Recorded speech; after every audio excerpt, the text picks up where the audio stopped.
un gusto, Pedro Meléndez, por este tiempo brindado a Engormí y a la comunidad lechera.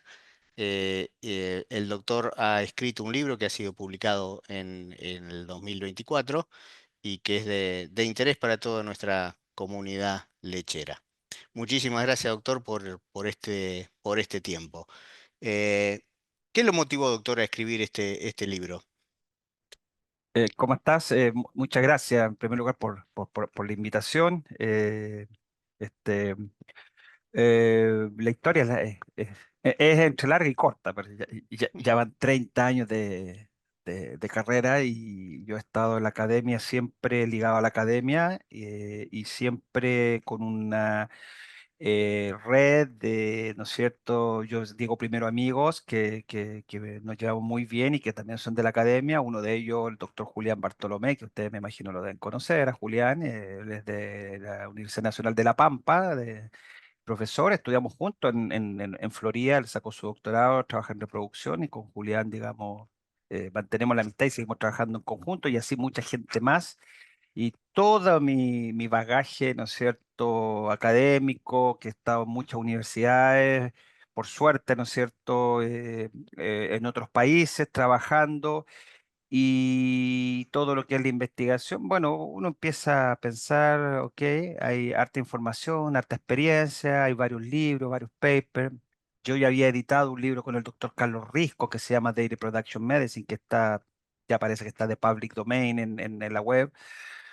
Y bueno, yo como trabajo en el área de transición y como todavía siguen habiendo muchos cuellos de botella que decimos, ¿no es cierto?, en el tema de vaca en transición, creí pertinente poder escribir un libro sobre vaca en transición, tratando de hacer como un resumen, pero también ubicar los puntos más críticos para poder dar, ¿no es cierto?, mi opinión técnica en relación a otros colegas que han estado. Así que ese fue un poco fue la idea con Cambridge Scholarship, que ellos me contactaron y yo les escribí una propuesta, fue aceptada y bueno, esa fue un poco la idea del libro. ¿Había algo, doctor, en la literatura existente que faltaba? Como libro, no, hay mucho paper de review paper, hay mucha investigación y muchos paper de, como le digo, revisiones de literatura, hay muchas en cientos de journal, eh, pero no como libro. Y por lo tanto, como le digo, también mi punto de vista, que es el punto de vista de varios colegas más, no solamente mi punto de vista, de poder también enfocar algunas cosas que yo creo que creemos que se están haciendo mal en el tema de transición. Por lo Ujú. tanto, como libro no había, entonces por eso decidí plasmarlo en un libro. Perfecto. ¿Qué aprendizajes claves de su trayectoria influyeron en el desarrollo del libro? Uh, Esto parte. Yo creo que, bueno, lo más importante fue haber ido a Estados Unidos, para ser sincero. Yo, Ujú. digamos, estudié medicina veterinaria en Chile, pero yo me fui ya de 30 años, ¿no es cierto? Ya llevaba 7 años trabajando en la universidad, me fui a hacer una residencia en animales de producción, después un máster y un doctorado en la Universidad de Florida, que en ese entonces es y sigue siendo una muy buena universidad en el aspecto, digamos, de vacas lecheras, ¿no es cierto? Y ahí aprendí todo el concepto de transición, en lo que es mi máster, tuve por decirle, digamos, un detalle. Tuve un comité en mi máster de doctorado de maravilla, ¿no es cierto?, donde estaba incluido el doctor Jesse Goff, que en ese entonces era del USDA y después Iowa State, que fue mi mentor. Es una de las personas que más sabe de hipocalcemia en el mundo y fue parte de mi programa. Entonces, eso fue, yo creo que marcó realmente mi carrera. O sea, un antes y un después, junto, como le decía al colega Julián Bartolomé de la Universidad de La Pampa, miramos para atrás y vemos el antes y el después, cómo nos dejó esa marca positiva el haber hecho ese programa Ujú. ¿no es cierto?, de perfeccionamiento en Florida. ¿Cómo influyó la colaboración internacional en la elaboración del libro, ya que hay otros Uh, autores que han sí, colaborado? es importante, o sea, sin ello, para serles sincero, eh, imposible. Para serles sincero, hubiese querido más colaboradores en varios capítulos, Pero digamos, hoy por hoy el mundo como avanza, ¿no es cierto? Y estamos viviendo una vida muy acelerada, todos muy ocupados, etcétera. Entonces, al final puede, con esta gente que contacté, que son amigos, ¿no es cierto? Y eso lo ha permitido mi desarrollo profesional en el lugar que voy, generar estas redes, ¿no es cierto? Por ejemplo, Universidad de Georgia, que estuve ahí está el doctor Chatao. El haber venido acá a Hong Kong me permitió conocer al doctor Qian Dan en China, ¿no es cierto? Que él trabaja también en transición y que bueno, te das cuenta que en todo el mundo estamos trabajando en la misma línea, así que estas interconexiones, esta red de colegas en todo el mundo, sobre todo Latinoamérica, con Argentina, Uruguay, en Centroamérica, México y por supuesto Estados Unidos, bueno, me ha permitido lograr estas cosas, sino de lo contrario no es posible. Yo no creo en una sola persona que pueda hacer todo, ¿no es cierto? Exacto. Eh, Se requiere trabajo en equipo, etcétera. Así que eso ha sido, digamos, parte de mi bagaje, ha sido la construcción de esta red de interacción, que primero son amigos y después viene todo lo que es la parte profesional. Usted menciona que el periodo de transición es el más crítico en la producción lechera. ¿Cuál considera que es el error más común que cometen los productores al manejar esta etapa? Mm. Sí, efectivamente, ¿no es cierto? Es el periodo, todo el ciclo productivo de la vaca, todos tienen su momento y dentro de eso el periodo de transición, ¿no es cierto? Son estas 3 últimas semanas de gestación, después el parto incluido y después las primeras 3 semanas, ¿no es cierto?, de leche. Es un periodo muy dinámico, muy agresivo, en que la vaca experimenta muchos cambios fisiológicos y que se tiene que adaptar rápido. Y por ende, ¿no es cierto? Si no se adapta bien, la vaca, ¿no es cierto?, lo va a pagar con enfermedades e indirectamente, ¿no es cierto?, con menos producción y con menos fertilidad. Entonces, escuche bien lo que dije, menos enfermedades. O sea, la clave es alimentar y es manejar para tener una vaca sana, ¿ya? Ese es el concepto número uno. Si la vaca está sana, la vaca se va a ir sola, como dice el tren por el río, se va a ir solita, va a dar mucha leche y se va a preñar sola. La va a mirar usted y se va a preñar, ¿ya? Pero vaca sana. Antiguamente alimentamos para inmediatamente dar mucha leche y tratar de preñar a la vaca sin preocuparnos a lo mejor de su sanidad. Entonces, el concepto como que ha ido cambiando, el tema de la inmunidad, ¿no es cierto?, alrededor del parto, y todo enfocado al bienestar animal y a la vaca sana, ¿ya? Y cuando digo eso, es más que nutrición, ya es confort, ¿ok? O sea, uno de los problemas que cometemos, errores, ¿no es cierto?, es que justamente en el preparto, como la vaca no está dando leche, la mandamos al último potrero del campo, sin sombra, Ujú, ¿no es cierto?, comedero en el medio y con 40 grados de temperatura, ¿ok? Ya partimos mal. Mal. ujú, ¿Ya? Y eso lo he visto en Chile, lo he visto en Uruguay, en Argentina, en Estados Unidos, en varias partes.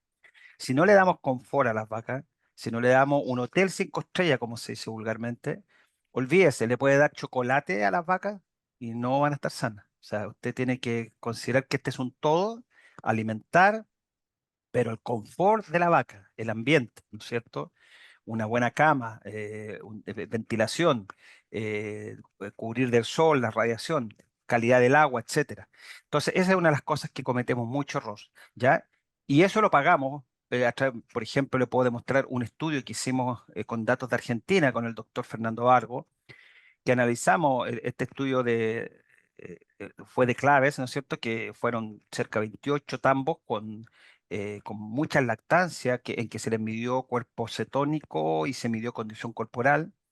Y vimos que en esta lechería argentina, y que yo sé que pasa también en Estados Unidos, porque lo leí en un paper y también en Chile, el 40% de las vacas perdieron condición corporal durante el secado. O sea, casi la ujú, mitad de las vacas perdieron condición corporal durante el secado, unas al principio, otras cerca del parto, otras en los dos periodos, etcétera. Y lo peor es perder condición en las últimas 3 semanas, ¿cierto? ujú. Entonces, eso es fatal. ¿ya? Y el 40%, o sea, casi, más, casi la mitad de las vacas. Y en Estados Unidos yo lo he visto, cerca del 10 al 15% de las vacas pierde condición corporal. Y en Chile le aseguro que el 40% está, pero calado. Lo que pasa es Ujú. que no hemos hecho los estudios. Y yo sé que hay, si lo mido, yo sé que va a estar. Entonces, eso es garrafal, eso realmente no tiene pies ni cabeza. Una vaca preñada, imagínese una mujer preñada que no le dé comida, no le dé nada, que esté con estrés. Obviamente la tipa va a estar con preeclampsia, con, ¿no es cierto?, con alta presión, con diabetes tipo 2, lo que usted quiera. Y lo mismo la vaca. Entonces, ese es uno de los grandes errores que nos olvidamos, que es el buen confort. Y el segundo gran error es que el momento del parto, que son 2, 3, 4 horas dentro de este gran periodo, también cometemos muchos errores. Actuamos muy rápido, queremos sacar el ternero o el becerro rápido, tiramos mucha gente, no hacemos una buena evaluación, no hacemos una buena corrección, no somos limpios, nos desinfectamos y por lo tanto muchas veces nosotros mismos inducimos la distosia o el parto dificultoso y muchas veces nosotros inducimos la metritis porque somos sucios a la hora de meter la mano adentro. Entonces ese es el segundo periodo, que es el periodo más crítico de toda la fisiología de la vaca, el parto. O sea, Mm. es un periodo, pero muy, muy, muy crítico y muy fuerte desde el punto de vista fisiológico. Entonces yo diría que esos son los dos principales. Ya después el posparto, como le digo, si usted hace bien ese preparto y hace bien ese manejo de parto, le aseguro que el posparto se va solo, usted alimenta y la vaca empieza a comer, a recuperarse. Pero esa es un poco mi visión. Perfecto, muchas gracias. Doctor, algo ya dijo sobre esta pregunta que le voy a hacer. ¿Qué indicadores recomendaría monitorear prioritariamente en una vaca en transición para evitar problemas metabólicos? Algo ya Claro, comentó, como le pero... decía, mm, este estudio de, ese, que vimos, ¿no es cierto?, de pérdida de condición corporal. Obviamente hay marcadores mm, biológicos ujú, y uno de ellos es medir, por ejemplo, antes del parto, los famosos NEFA, o ácido graso no esterificado o no esterified fatty acids es en inglés, que son ácidos grasos que se liberan del tejido adiposo porque la vaca está movilizando grasas porque estamos manejando mal, está en estrés, mm, necesita ujú, energía, lo que usted quiera. Entonces, estos NEFA, usted los puede medir una semana antes de parir, 1 o 2 semanas antes de parir, por ejemplo, tomar un 20% o un 10%, o tomar 10 a 15 vacas al azar del preparto, tomar una muestra de sangre, mandarla al laboratorio y medir estos NEFA. Si usted de esas, supongamos 15 vacas, usted tiene 3 o más vacas que tienen una concentración mayor a 0,3 milimoles de esos NIFA, usted va a tener problemas, va a tener mucha enfermedad, va a tener menos producción de leche, etcétera. Entonces, recuerde, el valor de corte 0,3 milimoles, no más de 3 vacas de 15 en el preparto. Ese sería el indicador principal en el preparto que usted le está indicando que la vaca está movilizando. Y si está movilizando es porque está perdiendo condición corporal. ¿Ya? O sea, no deberían perfecto. haber 2 vacas, ojalá 0 vacas con NIFA menos de 0,3, ¿ya? Que es normal que haya NIFA, pero no tan alto, no sobre 0,3. Ujú. Ese es el principal indicador en el preparto. Y en el posparto, la primera semana, medir cuerpo cetónico, BHB, ¿ya? Porque ahí está ocurriendo la mayor cantidad de la cetosis subclínica sobre todo, y medir inicialmente y pesquisar esas vacas en forma temprana, yo la puedo tratar inmediatamente con algún producto, propilenglicol, por ejemplo, la puedo sacar del evento y la vaca se va a recuperar. De lo contrario, si la vaca sigue siendo con cetosis, va a tener la probabilidad de que haga la enfermedad más cara que tenemos en la lechería, que es el desplazamiento del mazo. Hoy por hoy un desplazamiento del mazo está determinado que cuesta cerca de $700 el costo. Entonces, si usted evita un desplazamiento, es fantástico. Para eso, evite la cetosis. Y si no pudo evitarla, pero pesquisó a la vaca con cetosis en forma temprana la primera semana y la trata, va a poder prevenir el desplazamiento del mazo. Entonces, yo diría que son esas dos cositas: nefa preparto y cuerpo cetónico posparto la primera semana. Serían como para esa parte. Gracias, doctor. ¿Cómo ha evolucionado en los últimos años el manejo del periodo de transición en la industria lechera y cuáles son las tendencias futuras? Sí, mucha gente trabajando en todo el mundo en la vaca en transición, mucha discusión de estrategias para prevenir diferentes enfermedades. Yo diría que hoy por hoy se está trabajando mucho nuevamente en el estatus metabólico normal de la vaca y, por ejemplo, todo lo que tiene que ver con la inmunidad de la vaca. ¿Ya? La vaca per se está inmunodeprimida alrededor del parto, producto de las hormonas que están, ¿no es cierto?, afectando la gestación, ¿no es cierto? Los corticoides que se liberan, etcétera. Entonces, esa inmunosupresión tenemos que tratar de minimizarla al máximo, ¿ya? De lo contrario, la podemos agravar y obviamente esa vaca con inmunodeprimida va a tener una mayor tendencia a hacer mastitis, metiritis, ¿no es cierto? Retenciones, etcétera. Ujú, Entonces tenemos que evitar muchas cosas. Y dentro de eso es lo que se conoce como estrés oxidativo, vale decir, cuando la vaca está metabólicamente activa, ¿no es cierto? Y moviliza grasa, se empiezan a liberar unos compuestos, ¿no es cierto? Que son, ¿no es cierto?, prooxidativos, ¿no es cierto? Empiezan a destruir las membranas de las células, empiezan a disminuir la efectividad de las células blancas que son de la inmunidad. Entonces, el animal está más inmunodeprimido. Entonces, tenemos que tratar de reducir al máximo ese estrés oxidativo, ¿no es cierto? Previniendo la movilización de grasa, previniendo el estrés, alimentando bien, etcétera, etcétera. En eso se está trabajando mucho, mucho. Y yo creo que para allá sigue, ¿no es cierto?, el enfoque. Ya, y mucho a nivel molecular se está trabajando, haciendo todo lo que es metabolómico, ¿no es cierto? Que son metodologías que hoy en día, hace 20 años no las teníamos, entonces se puede hacer un análisis más profundo de todos los compuestos químicos que la vaca tiene en algún momento. Se está trabajando mucho en ese aspecto, mucho en la parte inmunitaria.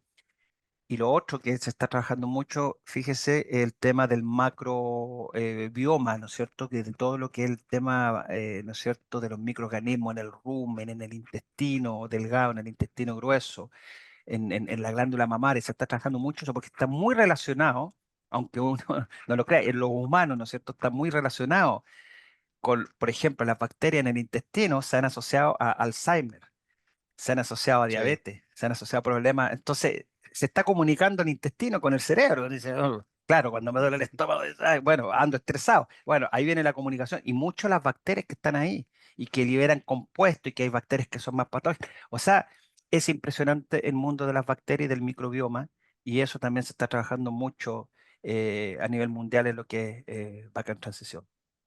Muchísimas gracias, doctor, por su tiempo. Muchísimas gracias. Ok, gracias.